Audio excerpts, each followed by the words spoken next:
ইরফানের হাসি পায়, সশব্দে হেসে দিয়ে বলে, তারপর তো 14 গোষ্ঠী আমার হাজতে ঢুকিয়ে দিক। ইরফানের হাসি শুনে প্রেরণার আবার কান্না চলে আসে। শান্ত স্বরেই বলে, সবাই মেনে নিবে, কথা দিচ্ছি, আমি মানিয়ে নিব। ইরফানের মনে অনুশোচনা জাগে, মনে হয় সব ভুলে তাকে আপন করে নিক, সত্যিটা বলে দিক। কিন্তু বলা বারণ, তাই কথা পাল্টাতে বলে, জেগে জেগে স্বপ্ন দেখে বাদ দে। ঘুমিয়েও তো স্বপ্ন দেখতে পারছি না, আপনি দিচ্ছেন না আমার স্বপ্ন দেখতে। প্রেরণার কণ্ঠ কেমন যেন শোনালো, মেয়েটার গলা ভেঙে গেছে কান্নার ফলে। ইরফান খানিকটা গম্ভীর স্বরেই বলে, বিয়েটা করে নে, ভালো ছেলে, বিয়ের পর বিদেশে ঘুরবে। আমি বিদেশে যাব না ইরফান ভাই। তাহলে জামাইকে বলে দেশে থেকে যা। আমি কোনো ডাক্তার বিয়ে করব না। প্রেরণার কথার পৃষ্ঠে কথা খুঁজে পায় না ইরফান, জানে কিছু বললেই প্রেরণা বলবে। আমায় বিয়ে করে নিন না ইরফান ভাই, আমি আপনাকে যে বড্ড ভালোবাসি। তাই ইরফান নিজের কথা নিজের মনেই চেপে রেখে দেয়। ইরফানের কথা আর পরোয়া না করে প্রেরণা জিজ্ঞাসা করে, আমি আপনার মতো বেকার বিয়ে করব ইরফান ভাই, আপনাকে আমার খরচ বহন করতে হবে না, আমি চাকরি করে নেব। প্রেরণা যেন কেঁদে কেঁদে কৌতুক বলে, এমনটাই মনে হয় ইরফানের, কিন্তু সে না হেসেই বলে, যে রেজাল্ট ইন্টার পাস করেছিস, তোকে চাকরি কে দিবে? প্রেরণা জানে তার রেজাল্ট ভালো না, তাই ইরফানের প্রশ্নের জবাব দিতে পারে না সে। মেয়েটি কাঁদছে, অঝরে চোখ দিয়ে পানি পড়ছে, তাই ভাঙা গলা নিয়ে প্রেরণা বলল, আপনি এত নিষ্ঠুর কি করে হলেন ইরফান ভাই? আপনার কি একটুও মায়া হয় না আমার প্রতি? এসব মায়া মমতার লেকচার বাদ দিয়ে ঘুমা, রাত 2টো বাজতে চলল।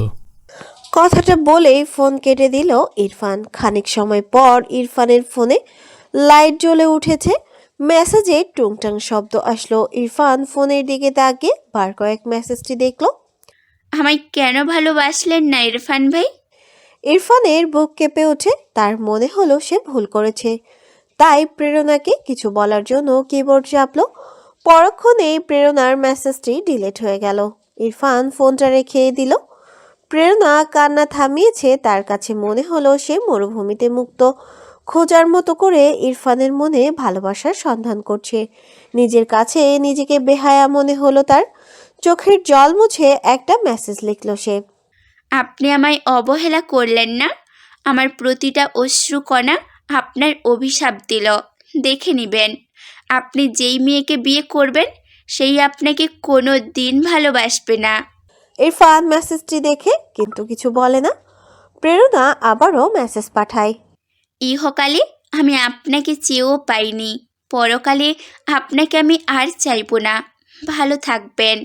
মেসেজটি দেখে ইরফানের আত্মা কেঁপে উঠল, ভয় পেল সে। তার মনে হলো প্রেরণা কোনো ভুল করে বসবে না তো।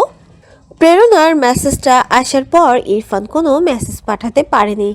প্রেরণা ইরফানের নাম্বার ব্লক করে দিয়েছে। ইরফান নিজের রুম থেকে বেরিয়ে ফোন কাকে যেন কল দিল। রাত তখন 2টোর কাছাকাছি। প্রভা ইলহান দুজনেই ঘুমিয়েছিল। হঠাৎ নিজের বালিশের নিচে থাকা ফোনের ভাইব্রেশনে ঘুম ভেঙে গেল প্রভার। ফোনটা হাতে নিয়ে দেখে ইরফানের নাম্বার। প্রভা ইলহানকে ডাকে। ইলহান ফোন রিসিভ করতে ইরফান বলে, দরজা খোলো ভাইয়া। কথাটা বলেই কল কেটে দেয় সে। ইলহান গিয়ে দরজা খুলে দেয়। প্রভার ঘুম ভেঙে গিয়েছে, তাই উঠে বসে পড়েছে। ইরফান ঘরে প্রবেশ করে ইলহানের হাতে নিজের ফোনটা ধরিয়ে দেয়।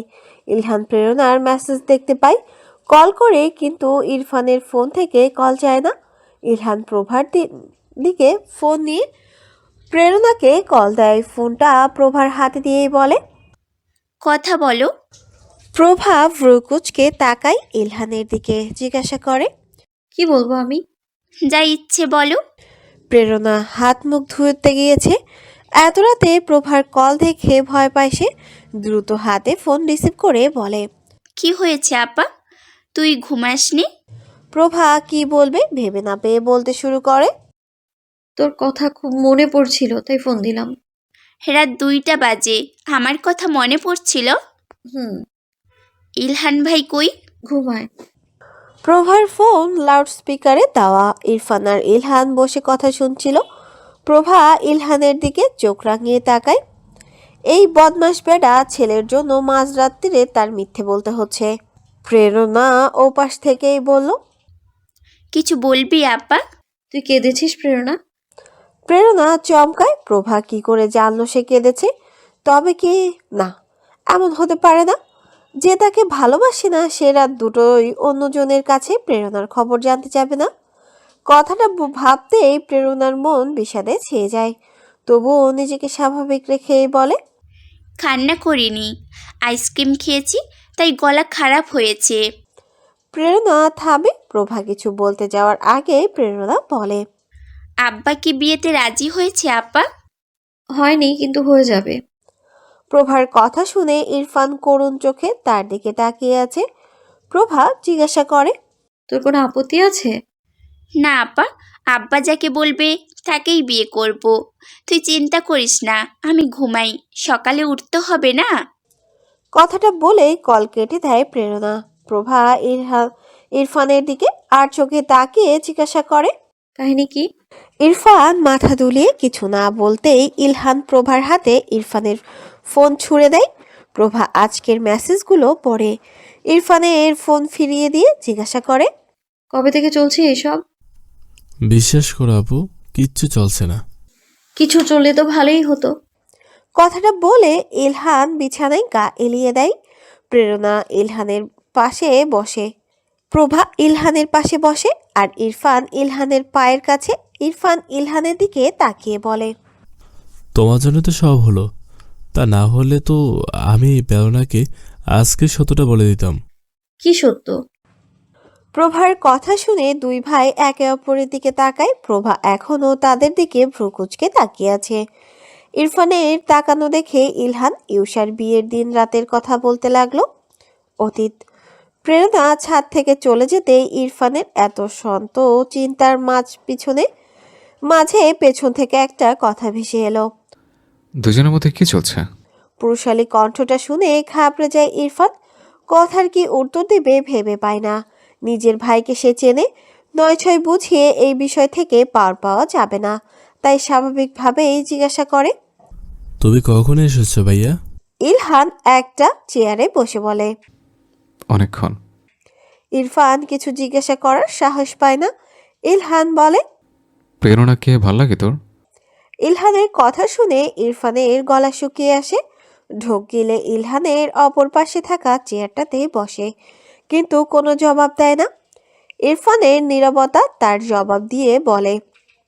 ইলহান ইরফানের দিকে তাকিয়ে জিজ্ঞাসা করে, বিয়ে করে দিলে বউ পালতে পারবি? কষ্ট দিবি না তো আমার বোনকে? যদি সুখে রাখতে পারিস তাহলে মেজব্বর সাথে আমি কথা বলবো। ইরফান মাথা উঁচু করে ইলহানের দিকে তাকায়। কণ্ঠে আড়ষ্টতা নিয়েই বলে। আমি চেষ্টা করব। ইরফানের জবাবে ইলহানের মনস্পন্নতা হয় না। চেয়ার থেকে উঠে গিয়ে বলে, যদি গ্যারান্টি দিতে পারিস তাহলে আমি এগোবো, নাহলে ভালো ছেলে দেখে বিয়ে দিয়ে দেবো। ইরফান থমকে যায়। এবার যদি একটুখানি সময় দেরি করে তাহলেই তাকে সারা জীবন পস্তাতে হবে, এই নিয়ে কোনো সন্দেহ নেই।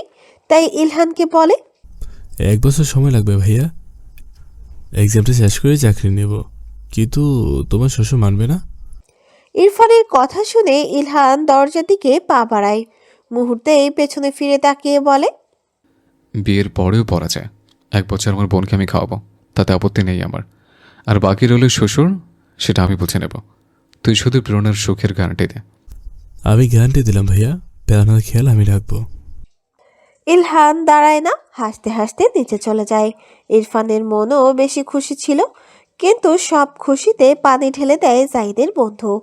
সারাদিন ওই ছেলেকে হাজার খানেক গালি তো দুই ভাই দিয়েছেই। বর্তমান।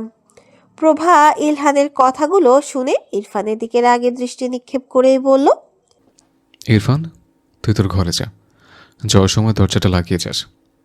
ইরফান দরজাটা টেনে ভিজিয়ে দেয়। ইলহান শোয়া থেকে উঠে বসে। প্রভা ইলহানের দিকে তাকিয়ে অগ্নিদৃষ্টি নিক্ষেপ করেই বলে, কি শুরু করেছো তোমরা? আমার বোনের উপর দিয়ে কি যাচ্ছে, কোনো ধারণা আছে তোমাদের? প্রভা কথাগুলো খুব জোরে বলছিল, প্রতিটি কথায় ইলহানের কানে বাজছে। প্রভা ভুল কিছু বলেনি, তাই ইলহান উত্তর দিতে পারল না। প্রভা নিজের ফোন চাই ইলহানের কাছে। ইলহান প্রেরণার হাত ধরেই বলে। জাস্ট একটা দিন দে, সব ঠিক করে দেব, প্রমিস। প্রভা ইলহানের হাত থেকে তার হাত সরিয়ে নেয়, বলে। তুমি যাবে আর আমার আব্বা প্রেরণাকে ইরফানের হাতে তুলে দেবে, তাই না? ইলহান মাথা দুলিয়ে হ্যাঁ বলে। প্রভা আরো রেগে গিয়ে বলে। তুমি হলে বেকার ছেলের কাছে তোমার মেয়েকে বিয়ে দিতে। কেন দিব না? যে আমার মেয়েকে ভালোবাসবে তার সাথে বিয়ে না দিয়ে কার কাছে দেব? থাক, বেকার শিক্ষিত ছেলে আর রোজগার করেই নেবে। এক বউবালদার কি বড় ব্যাপার? আল্লাহ তোমায় 1 ডজন মেয়ে দিক। সেজন্য তো তোর অনুমতি দরকার। ইলহান ভাই, ইলহানের কথা শুনে ধমক দেয় প্রভা। নিজের মাথার নিচে দেওয়া বালিশটা দুজনের মাঝে রেখে শুয়ে পড়ে। ইলহান বালিশটা সরিয়ে শুয়ে পড়ে। প্রভার মাথার নিচে নিজের হাত রেখে পেছন থেকে জড়িয়ে ধরেই বলে। রাগ করেছিস? প্রভা জবাব দেয় না, চোখ বন্ধ করে শুয়ে আছে। ইলহান আবারও বলে ওঠে। সরি। প্রভা এক চুল পরিমাণও নড়ে না। ইলহান প্রভাকে আরো শক্ত করে চেপে ধরে, কানের কাছে মুখ নিয়ে বলে। এমন করে কালে ফুলে থাকলে কিন্তু আমি কিছু করে বসবো। একদম কানের কাছে এসে কথা বলায় প্রভার শরীর কেঁপে ওঠে। প্রভার কাঁপুনি দেখে ইলহান হাসে। প্রভা বিরক্ত হয়ে বলে। ঘুম পেয়েছে আমার, ঘুমোতে দাও। ইলহান প্রভাকে ঘুমোতে দেয়, কিন্তু ছাড়ে না, জাপটে ধরে রাখে। পরদিন সকালে ইলহানের প্রথম কাজ ছিল মুরসালিন চৌধুরীকে ফোন করে বাড়িতে ডাকা। মুরসালিন সাহেব যথারীতি মেয়ের জামাইয়ের ফোন পেয়ে চলে আসে। সবাই বসার ঘরে ছিল। মুরসালিন সাহেবকে ডাকার কারণ সকলের অজানা। ইলহানকে বারবার জিজ্ঞাসা করা হলেও কাউকে বলা হয় না। মুরসালিন সাহেব গম্ভীর কণ্ঠে যখন ইলহানকে জিজ্ঞাসা করলেন, আমায় হুটার ডাকার কারণ কি? চিন্তা করবেন না, যৌতুক চাওয়ার জন্য ডাকিনি। ইলহানের শান্ত স্বরে বলা কথাটা শুনে উপস্থিত সকলের কপালে চিন্তার ছাপ পড়ে। মুরসালিন সাহেব কপালের সূক্ষ্মভাঁজ স্থির রেখে বলে। তোমার যৌতুক লাগলে আমায় বলতে পারো। ইলহান চমকায়। এত নিষ্ঠাবান লোক কোনোদিন মেয়ের জন্য যৌতুক দিবেন না। খুব মনে চাইলে উপহার দিয়ে, কিন্তু যৌতুক নয়। ইলহান ছোট ছোট চোখে মুরসালিন সাহেবের দিকে তাকিয়ে বলল। যা চাইবো দিয়ে দেবেন। চেয়ে দেখো। আচ্ছা, তাহলে বেশি না, 1 কোটি টাকা দিয়েন। ইলহানের কথা শুনে পাশে দাঁড়ানো ইরফান ভাইয়া, বলে ডেকে ওঠে। ইলহান ভাইয়ের দিকে তাকায় না, তার দৃষ্টি মুরসালিন সাহেবের দিকে সীমাবদ্ধ। মুরসালিন সাহেব স্বাভাবিক হয়ে বললেন। তুমি যদি পুলিশের ঝামেলা সামলে নিতে পারো আমার সমস্যা নেই। মুরসালিন সাহেবের কথা শুনে ইলহান চুপসে গেল। বিলাপ করে বলতে লাগলো। আমার কোনো লাভ নেই, গোটা জীবনটাই লসের। ইলহানের কাণ্ড দেখে সবাই বিরক্ত। ইলহানের বাবা তাকে জিজ্ঞাসা করে। ভাইজানকে ডাকলে কেন সেটা তো বলো। মিষ্টি খাওয়াবো তাই। ইলহানের কথা শুনে সবাই মনে করে প্রভা কোনো সুখবর দিতে চলেছে। সবাই প্রভার দিকে তাকায়। প্রভা লজ্জায় পারে মাটিতে মিশে ঢুকে যায়। প্রভার বড় মামি তো বলে ওঠে। কিরে প্রভা, ডাক্তারের কাছে গিয়েছিলি? বললি না তো। ইলহানের তার মায়ের কথা বুঝতে সময় লাগে। প্রভার দিকে তাকিয়ে দেখে রাগী চোখে তার দিকে তাকিয়ে আছে। তার মা আর কিছু বলতে যাবে তার আগে ইলহান বলে। ধুর মা, প্রবার কিছু হয়নি। আমি তো প্রেরণার বিয়ের মিষ্টির কথা বলেছি। আমি কোনো ডাক্তারের সাথে মেয়ের বিয়ে দিব না।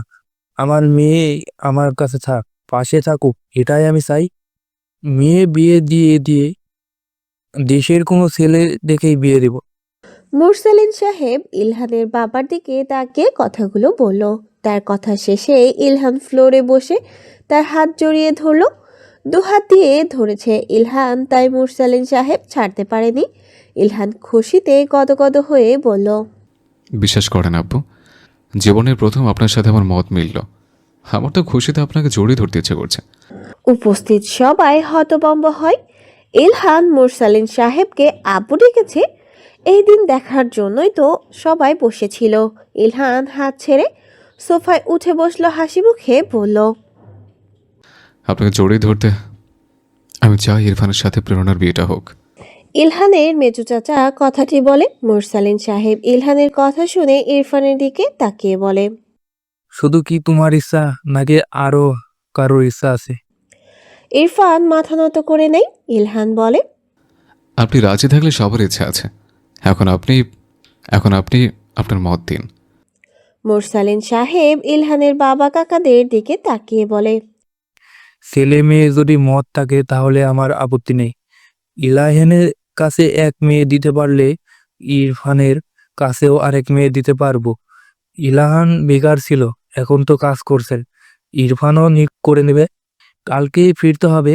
সামনের বার এসে বিয়ের কাজ সম্পন্ন করব। সবাই অবাক হয়। সবচেয়ে বেশি অবাক হয় ইলহান। যে লোকের মেয়ে বিয়ের জন্য পা ধরে কেঁদেছে সে এত সহজে রাজি হয়ে গেল। বিষয়টি ঠিক হজম করতে পারল না ইলহান। কিন্তু এর বেশি প্রয়োজন ইরফানের বিয়ে, তাই ইলহান বলে। আপনার মর্জি থাকলে আমরা আজকেই বিয়ে পড়িয়ে দিই। ইলহানের কাকা বলল বেশি তাড়াতাড়ি হয়ে যাবে, কিন্তু মোরসালিন সাহেবের মত দেয়। প্রভা গিয়ে সবার জন্য মিষ্টি নিয়ে আসে। সব ইউসার বিয়ের মিষ্টি।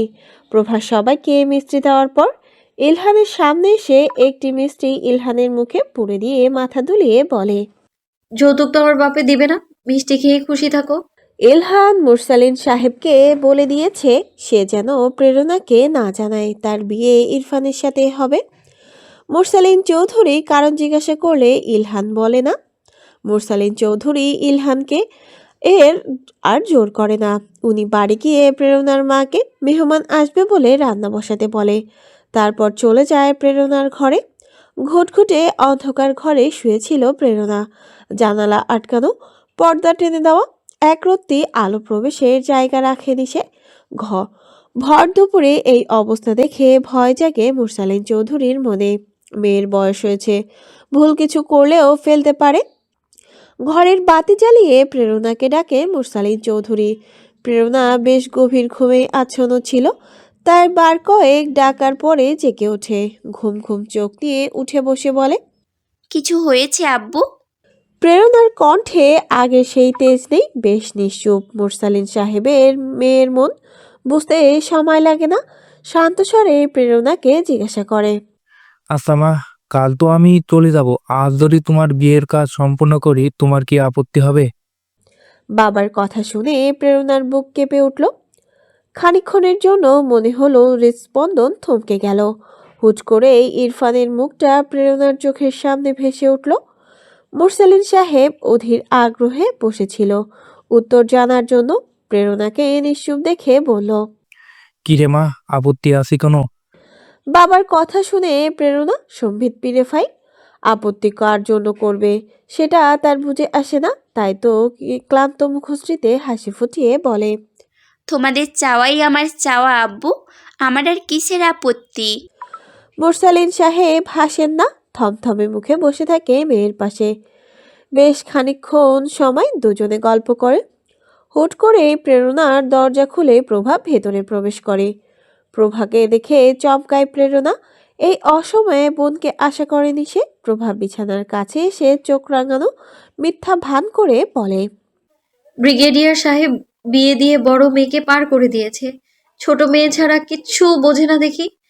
বুঝি বুঝি সবই বুঝি, আমি তো এখন পরের বাড়ি মেয়ে, তাই না? তাই আমাকে কেউ গুরুত্বও দেয় না। শেষ কথাগুলো নাকি কান্নার ভান করে বলে প্রভা। মুরসালিন সাহেব প্রেরণাকে জড়িয়ে ধরে বলে, বাপের বাড়িতে মেয়েরা পার হয় না, শুধু অতিথি হয়ে আসে। প্রভার হাতে একটা ব্যাগ ছিল, সেটা প্রেরণার হাতে দিয়ে দেয় সে। তারপর বাবাকে বলে, তোমরা পর করে দিলে আমি আর মেনে নিব বুঝি? ইস, আমার বাপের বাড়ি আমার বেশি অধিকার, কারণ আমি বড় মেয়ে। প্রভা প্রেরণার দিকে তাকিয়ে কথাগুলো বললেও প্রেরণা উত্তর করে না। অন্য সময় হলে এই নিয়ে বাড়িতে চিৎকারের ফলে থাকা মুশকিল হয়ে যেত। প্রেরণাকে চুপ থাকতে দেখে ইলহানের প্রতি রাগ হয় প্রভার। নিজে বাবাকে মা ডাকছে বলে নিজে পাঠিয়ে দেয়। প্রেরণার দিকে তাকিয়ে প্রভা জিজ্ঞাসা করে, গোসল করেছিস? প্রভার কথা শুনে প্রেরণা মাথা নাড়িয়ে না জানায়। প্রভা প্রেরণাকে টেনে গোসল করতে পাঠায়। ঘণ্টাখানেক সময় নিয়ে প্রেরণা গোসল করে।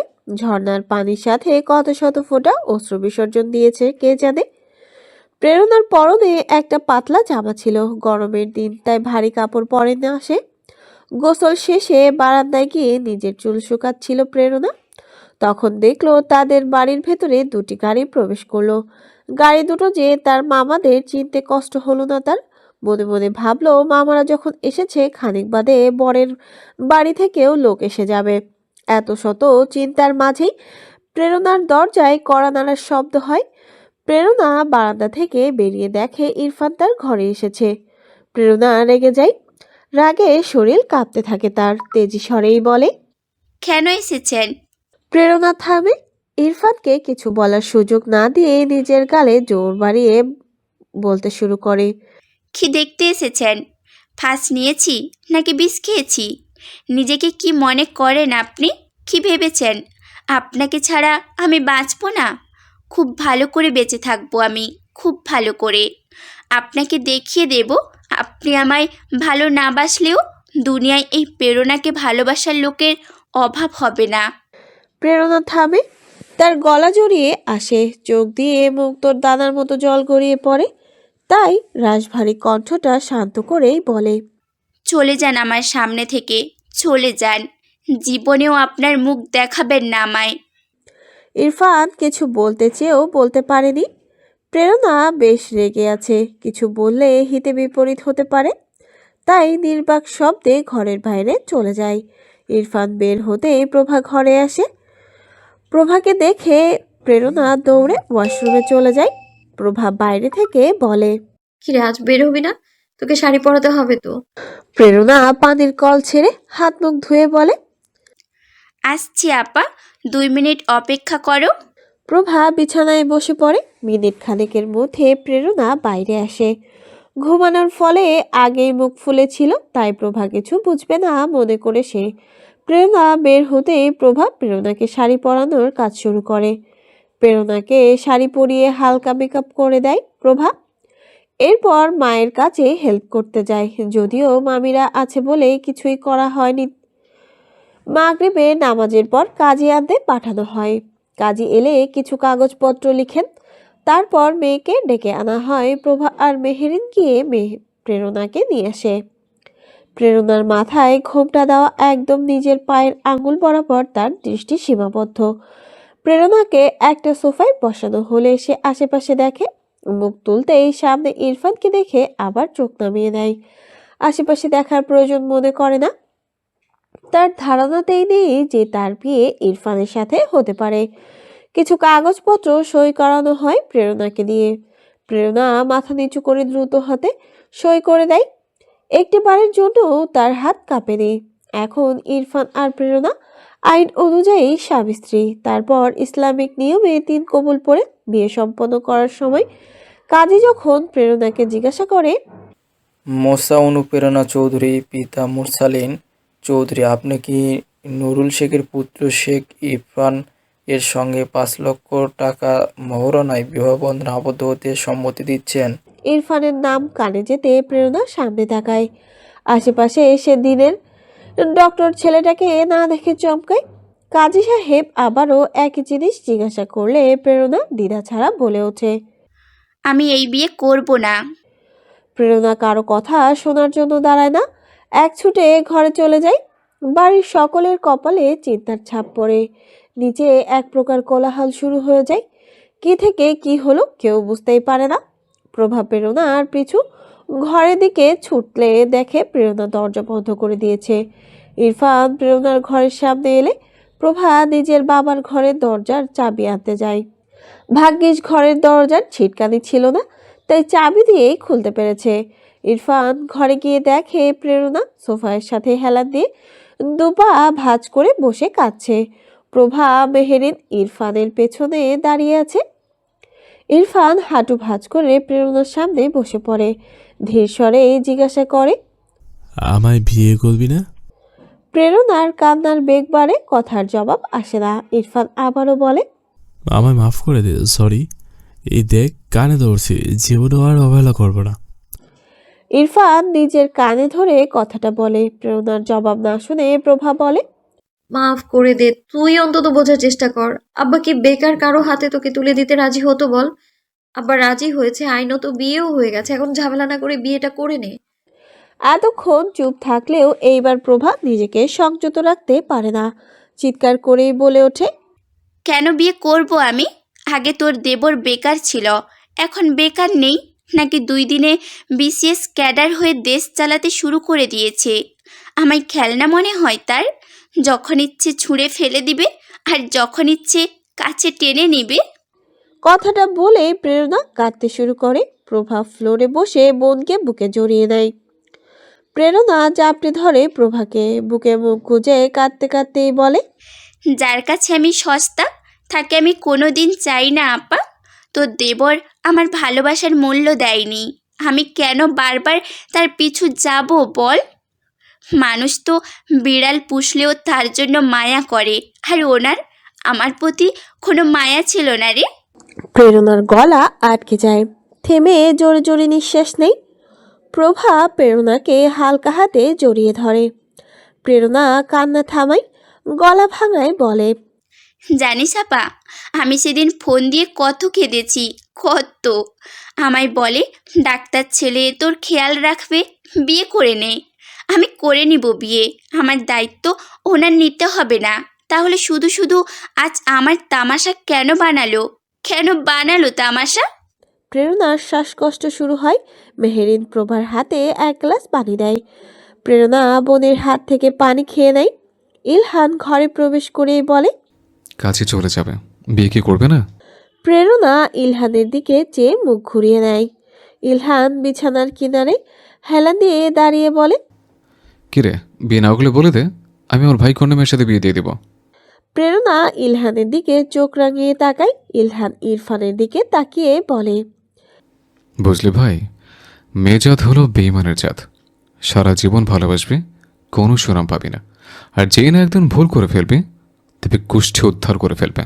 ইরফান প্রেরণার একদম পাশেই বসেছিল। ভাইয়ের কথায় সায় দিতে ইরফান মাথা নাড়ায়।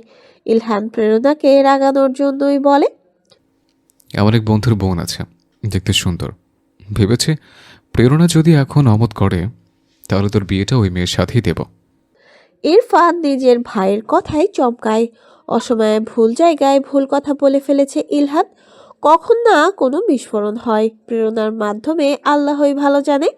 চোখের ইশারায় ভাইকে থামতে বলে। প্রভা ইলহানকে বলে, তুমি এখান থেকে যাও, যত নষ্টের মূল তুমি। ইলহান প্রভার কথা এড়িয়ে যায়। প্রেরণাকে কিছু বলবে, তখন প্রেরণা বলে, তোমরা সবাই বাইরে যাও। সবাই প্রেরণার দিকে তাকায়। প্রেরণা প্রভার বুক থেকে মাথা তুলে উঠে দাঁড়ায়। ইরফান আর প্রভাও উঠে দাঁড়ায়। সবাইকে চমকে দিয়ে প্রেরণা এক কাজ করে বসে। ঠাস করে ইরফানের গালে এক থাপ্পড় মারে। নিজের অজান্তেই থাপ্পড় খেয়ে ইরফানের হাত তার গালে চলে যায়।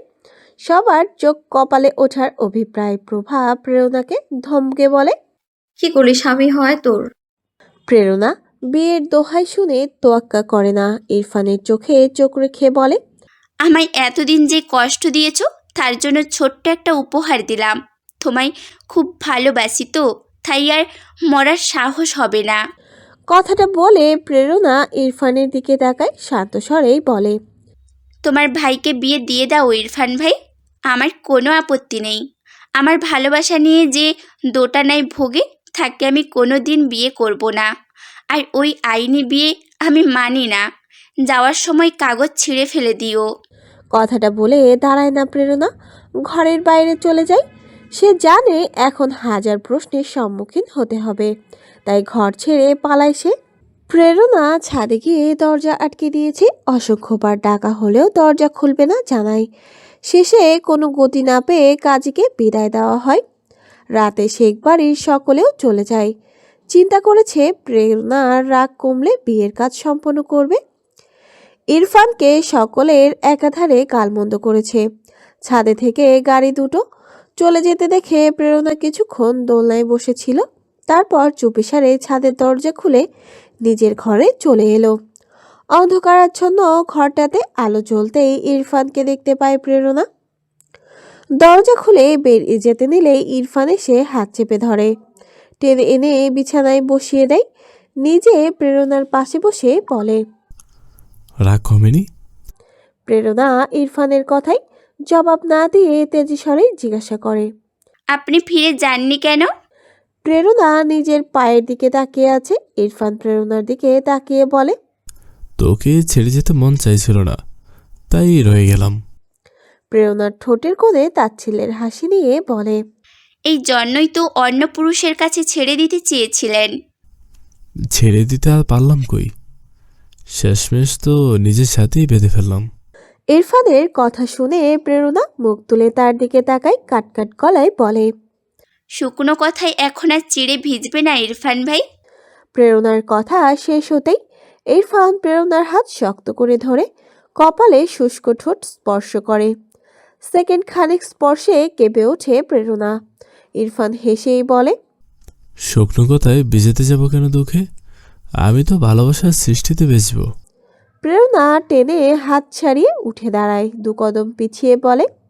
ছুবেন না আমায়। ইরফান বিছানা ছেড়ে উঠে যায়।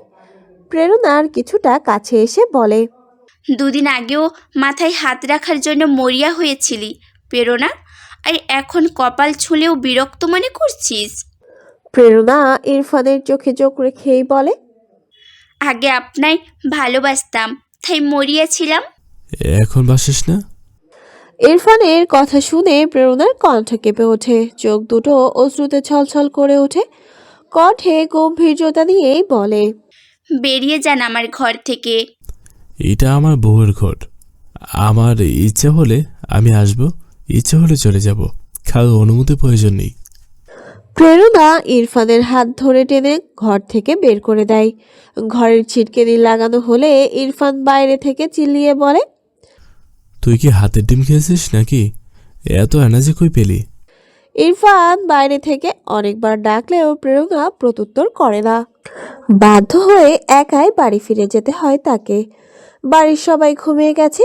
ইলহান আর প্রভা বসার ঘরে বসেছিল। ইরফানকে দেখে প্রভা জিজ্ঞাসা করে, খাবার দিব। ইরফান মাথা দুলিয়ে না বলে। ইলহান ফোনে গেম খেলছিল। ফোনের দিকে তাকিয়ে প্রভাকে উদ্দেশ্য করে বলে, ভো চর খেয়ে পেট ভরে গেছে, বাদ গলাতেই নামবে না। কথাটি শুনে ইরফান আর প্রভা দুজনেই ইলহানের দিকে সরু চোখে তাকায়, কিন্তু ফোনে দৃষ্টি আবদ্ধ থাকায় সেটা ইলহানের নজরে পড়ে না। গেম শেষ হলে ইলহান ইরফানের দিকে তাকিয়ে বলে, কিরে, থাপ্পড় কারে গালে পড়েছে নাকি? ইলহানের পাশে বসা প্রভা ইলহানের পেটে চিমটি কাটে। ইলহান চেঁচিয়ে বলে, কি সমস্যা? যত সমস্যা তো তুমিই করছো। তুমি না থাকলে আমার বোন আজ এই বাড়িতেও থাকতো। প্রভার কথায় ইলহান ভ্রু কুচকে বলে, যত দোষ এখন নন্দ ঘোষ, সব কটা স্বার্থপর। ইলহানের কথার জবাব দেয় না প্রভা। ইরফান কিছু খাবে না বলে নিজের ঘরে চলে যায়। ইলহান ইরফানকে টিপ্পনি কেটে বলে, কিরে, আনতে পারলি না যে? ইরফান ভাইয়ের দিকে চেয়ে শান্ত স্বরে বলে। আসবে না বলেছে। ইলহান ফোনের দিকে মনোনিবেশ করে বলে, পরশু চলে আসবে, কাগজে কলমে লিখে দিতে পারবো। তবে স্বপ্ন দেখো বসে বসে, ও জীবনেও আসবে না। সব তোমার জন্য হলো। কথাটা বলে সোফায় গা এলিয়ে দেয় ইরফান। ইলহান ঠাট্টার স্বরে বলে, আহারে বেচারা, বিয়ের পরও বউ ছাড়া থাকতে হচ্ছে। ইলহানের কথায় ইরফান বিরক্ত হয়ে বলে, ভাইয়া তুমি একটা জাতা, তোমার জানানোটাই ভুল ছিল। ইলহান হেসে সোফা থেকে উঠে যায়।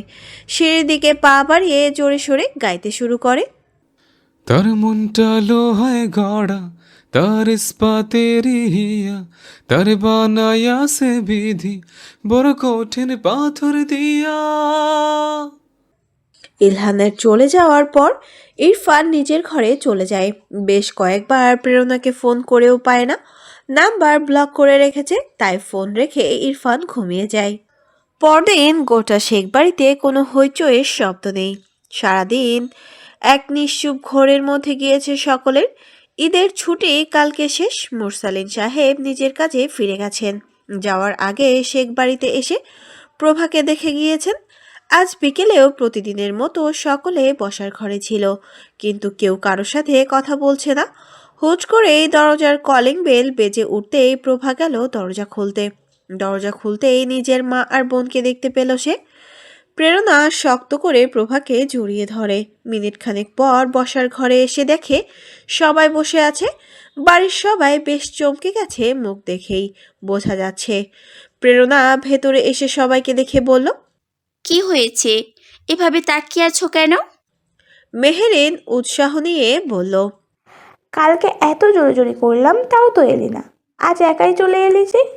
আর যাব না। প্রেরণার কথায় সবাই চমকায়, শুধু ইলহান স্থির ছিল। ইরফান কৌতূহল নিয়েই জিজ্ঞাসা করে, সত্যি বলছিস? আপনার খুশি হয়ে লাভ নেই, আপনার জন্য আসিনি আমি। প্রেরণার কথা শুনে প্রভা ধমক দিয়েই বলে। এসব কেমন কথা প্রেরণা? স্বামী হয় তোর? প্রেরণা প্রভার কথায় চুপ করে যায়। ইলহান বলে। আমি ধন্যবাদ দে। ইলহানের কথা শুনে সবাই একজোটে বলে ওঠে। কিসের ধন্যবাদ? বিয়ে করিয়ে দিলাম সেজন্য। ইলহানের কথা শুনে প্রেরণা স্বাভাবিকভাবেই বলে। তুমি আমার কাছে ঋণী ছিলে ইলহান ভাই, আমার পাওনা আমি পেয়ে গেছি। কিসের ঋণ? প্রভার কথা শুনে ইলহান হেসে বলে। ওসব তোমাদের মাথায় ঢুকবে না। প্রভা আর কিছু জিজ্ঞেস করে না। ইলহান বুঝে গেছে প্রেরণা সেদিন প্রভাকে ঘরে পাঠানোর জন্য পাওনা ছিল। পুরো বিকেলে একে অপরের সাথে কথা কাটাকাটি করেই কেটে যায়। রাত্রিবেলার খাবার খাওয়ার পর সকলে বসার ঘরে বসেছিল। ইলহান গিয়ে নিজের ঘরে শুয়ে পড়ে। প্রভা ঘরে ঢুকে জিজ্ঞাসা করে, কি হয়েছে তোমার? ইলহান প্রভাকে দেখে আধশোয়া অবস্থায় ভাবুক হয়ে বলে। একটা জিনিস চিন্তা করছিলাম। প্রভা ইলহানের পাশে বসে জিজ্ঞাসা করে, কি চিন্তা করছো? ইলহান প্রভাকে টেনে নিজের কাছে নিয়ে আসে। প্রভার কানের কাছে কান নিয়ে বলে, বিয়ে হয়েছে অনেকদিন হলো, এবার তো আব্বু ডাক শোনার সময় হয়েছে। একদম কানের কাছে কথাগুলো বলায় প্রভার শরীর কেঁপে উঠল, লজ্জায় গাল লাল হয়ে উঠল। ইলহান হেসেই বলল, কি রে, কাঁপছিস কেন? লজ্জা পাচ্ছিস? প্রভা কিছু বলতে পারল না। ইলহান প্রভার কানের সামনে থেকে মুখ সরায়। ঠোঁটে ঠোঁট স্পর্শ করবে এমন সময় দরজায় কড়া নাড়ার শব্দ পায়। প্রভা ছিটকে দূরে সরে যায়। ইলহান বিরক্ত হয়। প্রভা গিয়ে দরজা খুলে দেয়। প্রেরণা ভেতরে প্রবেশ করেই বলে, তোমাদেরকে কি বিরক্ত করলাম? প্রেরণার কথা শুনে ইলহান চোখ ছোট ছোট করে বলে, কোন দিন কোন সময় তুই ঠিক কাজটা করিস? ইলহানের কথায় প্রেরণা চিল্লায় না, শান্ত স্বরেই বলে, দুঃখিত, কিন্তু আম্মু চলে যাচ্ছে, তাই না ডেকে পারলাম না। ফুপু যাবে মানে? বাসে একলা থাকবে কি করে? প্রেরণার কথা শুনে ইলহানের কপালে ভাঁজ পড়ে। কথাটা বলে নিচে চলে যায়। বড়রা সব একসাথে বসে আছে। প্রভার মা বারবার বলছে সে থাকবে না, আর তার ভাইয়েরা তাকে থাকার জন্য জোর করছে। ইলহান নিচে এসে জিজ্ঞাসা করে, কি হয়েছে? কি হয়েছে ফুপু? কেউ তোমার কাছে বলেছে? প্রভার মা মাথা দুলিয়ে না বলে। আমায় কিছু বলবে সেই সাধ্যি তোমার জন্য কারো হবে? ইলহান নিজের ফুপুর পাশে বসেই বলে, তাহলে কি হয়েছে? প্রেরণা তো এখানেই থাকবে, তুমি একা কি করে থাকবে? প্রভার মা ইরফানের মাথায় হাত বুলিয়ে দিয়ে বলে, একা থাকতে পারবো না বলে নিজের মেয়ে শ্বশুর বাড়ি থাকবো নাকি? ইরফান মাথা থেকে হাত সরিয়ে ফুপুর হাত ধরেই বলে, এইটা তো তোমারও বাপের বাড়ি, তাহলে থাকলে কি সমস্যা? বিয়ের পর মেয়েরা পর হয়ে যায়। নিজের মায়ের শান্ত স্বরে বলা কথাটা শুনে প্রভা কষ্ট পায়। মায়ের পায়ের কাছে বসে বলে, তুমি আমাদের পর করে দিলে আম্মু। পর করবো কেন? সুখে থাক এই দোয়া করি সব সময়। প্রভার মা হেসে কথাটা বলে প্রেরণার মায়ের পেছন থেকে বলে, তোমায় একা রেখে ভালো কি করে থাকবো? তুমি থেকে যাও আব্বু, এলে চলে যাও। প্রেরণার কথায় সবাই সায় দেয়। প্রেরণার মা আর কিছু বলার সুযোগ পায়নি, তাই তাকে থেকে যেতে হয়েছে। রাত তখন বাজে 11টা। পুরো বাড়ির কোথাও প্রেরণাকে না পেয়ে ইরফান সুইমিং পুলের কাছে যায়। প্রেরণা একটা বই পড়ছিল পুলের কাছে বসে। ইরফান পাশে বসেই বলে, ঘুমাবি না? প্রেরণা বইয়ে চোখ রেখেই বলল, চোখে ঘুম নেই? ইরফান স্থির দৃষ্টিতে প্রেরণার দিকে তাকিয়ে বলে, ঘুম কি হয়েছে? ডাকাত এসে ডাকাতি করে নিয়ে গিয়েছে। ইরফান কপাল কুঁচকায়, চোখ বড় বড় করে জিজ্ঞাসা করে, এত কিছু থাকতে ডাকাত তো ঘুম চুরি করেছে। প্রেরণা বইয়ের পাতা ভাঁজ করে ইরফানের চোখের দিকে তাকিয়ে বলে, এ কি সেই ডাকাত না? কোন ডাকাত শুনি? ইরফান ডাকাত। প্রেরণা ইরফানের দিকে তাকিয়ে গম্ভীর স্বরে কথাটা বলে। ইরফান হেসে দেয়, হাসি মুখে জিজ্ঞাসা করে, মাফ করে দিয়েছিস? ইরফানের কথা শুনে প্রেরণার চোয়াল শক্ত হয়, থমথমে মুখে বলে, জীবনেও মাফ করব না, তাই আশা বাদ দিন।